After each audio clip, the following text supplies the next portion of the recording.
why did carriers start using the hair test when the urine test is already mandatory? Well, with the companies that have become members of the Trucking Alliance, I know, having visited with executives at J.B. Hunt Transport, which is a very large carrier, about the third largest trucking company in the United States, that their experience occurred in 2008, two major accidents involving their trucks, and both of their truck drivers tested positive for cocaine use. And these were accidents in which there were many fatalities. And as I have heard the executives at that company say, they sat down and had a very frank discussion that they might have a problem within their workforce of 12, 13,000 drivers, that many were using drugs. And these were people who had passed their urine exam and were passing their random exams that you have to conduct after they're employed. So they made the hard decision to require hair tests of all of their drivers and also of all of the job applicants who wanted to become drivers at J.B. Hunt. And they did lose drivers among their workforce who simply left, which, while they don't know for sure, was a pretty good indication that they were using drugs of one kind or another. But you know, here you had a situation where J.B. Hunt made a decision based on the consequences of drug use and the accidents that drug use caused. And so by using hair, they now are trying to preempt those types of consequences. Yeah, I mean, obviously it's about lowering your risk exposure. You know, with my role here is basically risk manager and trying to reduce the exposure. And from researching and studying, it just felt like hair was a better test. It showed the guy that were habitual users, and because, as Lane pointed out, we had 89 positive hair tests since August of 2012, and all but 3 of those passed a urine test taken at the exact same time. So a person can stay clean for 3 or 4 days and take a urine test and let the cocaine get out of their system. But to stay clean for 90 days or 180 days and that hair to not show it was something that I felt was a better way to lower our risk. It costs more, but it's still about risk exposure, and in the long run we feel like it's the right thing to do. You can talk a little bit about the Trucking Alliance. What is the Trucking Alliance?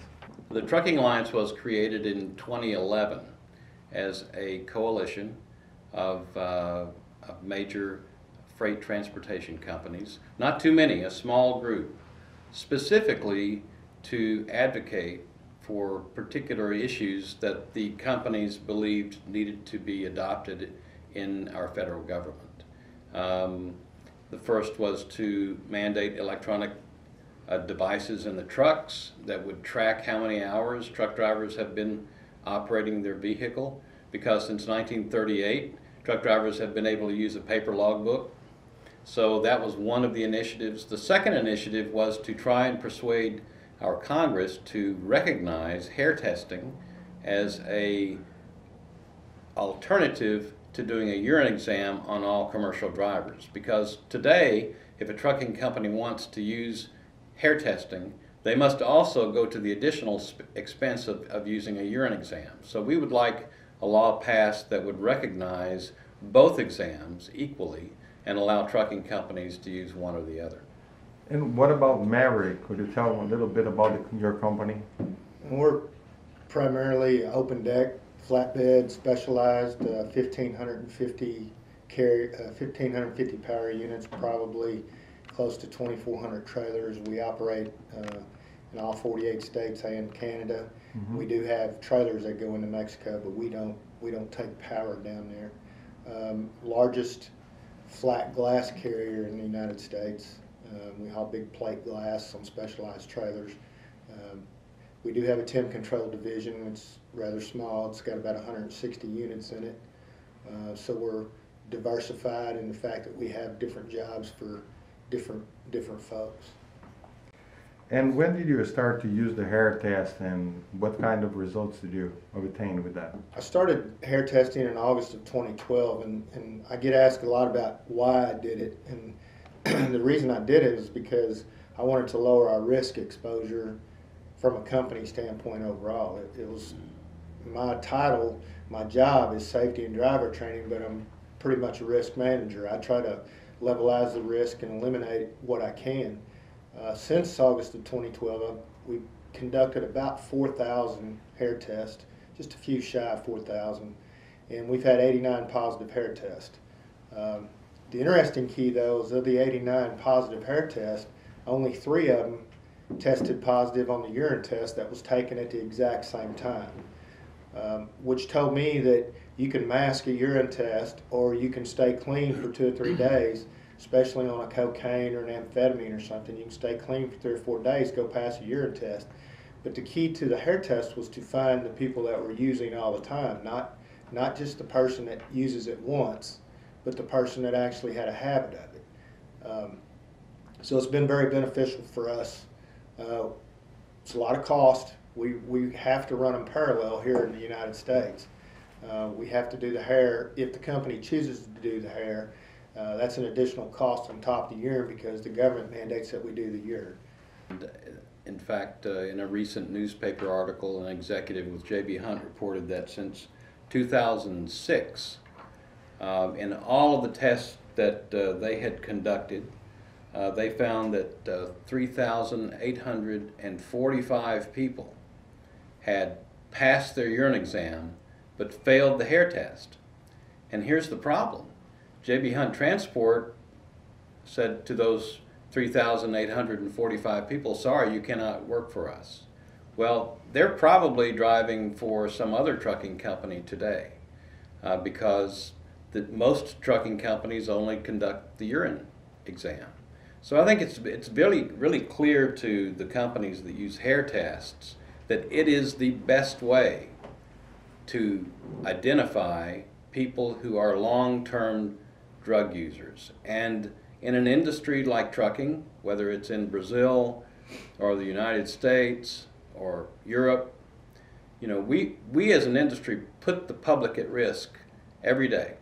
Most industries don't do that. We do. And so because as an industry we put the public at risk every day, we have a moral responsibility as an industry to make sure that our drivers are drug-free. And that's why we believe this is sound public policy. That should not every industry should have to do this, but not every industry shares the highways with millions of people every day like the trucking industry. And keep in mind, I'd like to add a little to that, and keep in mind, we're not asking that it be mandated. We're asking that you give us the option that we don't have to do both, accept hair as a proper test, and let us do that on the pre-employment and stuff like that instead of having to do, we shoulder the burden of the cost ourselves instead of having to spend the extra money to do them both. Let's do the hair because the hair is proven more accurate and can detect more in longer periods. So give us the option is what we're asking. And instead of requiring a trucking company to have to pay more money to do the right thing, to do a better test, which they're having to do today. You know, normally you would think trucking companies that operate the safest would be paying less money. But in this particular case, companies like Maverick have to pay a lot more money to do the right thing.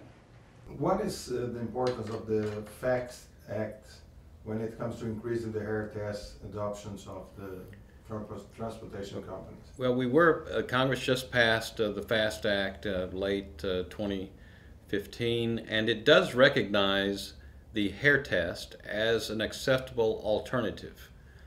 Now we begin the regulatory process, which I'm sure in Brazil you have the same regulatory process in that Congress has said, well, we'll recognize hair, but now the Department of Health and Human Services must come up with guidelines for hair testing. That'll take them at least a year. And then we have to go back to Congress after that to actually allow hair testing to be recognized as a methodology. So there's still work to be done. We applaud the country of Brazil. Brazil is a little bit ahead, perhaps, of the United States and its public policies, but we're headed in the same general direction as your country. And what message would you give to Brazilian carriers regarding how the hair examination can benefit them? Well, I mean, it lowers your risk exposure. I don't know how the insurance works down there, but it definitely lowers your risk exposure from, you have that accident and you don't have to sit on pins and needles waiting for that drug test result to get back. If you did the hair testing up front and you eliminated all that, then obviously your risk exposure is a lot less. So I think the initial upfront cost is something everybody worries about because there's not a lot of margin in this business. But the back end side of that is you're going to get it all back plus some. Trust me. I can't quantify how much or anything like that, but that's typically what you see. It happens, takes the money up front. Sometimes in this world we have to say you have to spend money to make money, and in reality that, in my opinion, is where the money comes in. It's the less risk exposure. And there's no question there's a correlation between having a drug-free workforce and your company making more money. Productivity increases. That's right. Everything. Productivity increases, efficiencies will increase, the truck drivers will be much more efficient. Yep. and much more rested. They'll do a good job, and the trucking company will inevitably make more money with a drug-free workforce than it will if it allows truck drivers to use illegal drugs. It doesn't serve the best purposes of anybody when you allow that to occur. The truck drivers, they will, most of them in Brazil, they work by themselves, so they have to pay for the hair test. So what kind of message do you have to them? I'll go back to when the United States put in the CDL and the commercial driver's license, and people were complaining about it, and I'd sit around the table and talk to our drivers and say, that piece makes you more valuable. And to be able to walk into a carrier and say you're drug free, to me makes you more valuable. Is it going to happen overnight? No, it's not. It will happen. You can see where the wages here in the United States have gone since back when I drove a truck. Drivers are making more money. They're running less miles. They're sleeping more. They have better lives, better quality of life. So all that together with being drug-free makes you more valuable in this industry. I mean, we all want the very best. And to me, it just is another feather in the cap to say, I'm clean, I'm good, I'm worth more money. Well, there's a saying here we have of the cream always rises to the top. Yes. And so you're going to have a better quality truck driver who is more professional, and to Dean's point, who will probably with pride say, if he's trying to become employed by a trucking company, to say, I'm drug-free. I'm a clean truck driver. You're not going to have problems with me not showing up to work or showing up late or getting you into trouble because I use drugs. And so we believe, looking at your law, I mean, it's going to be a great example, and it's going to be an amazingly good statistic, I think, that we'll be able to show to the trucking industry throughout the world after your law has had a few years to be implemented.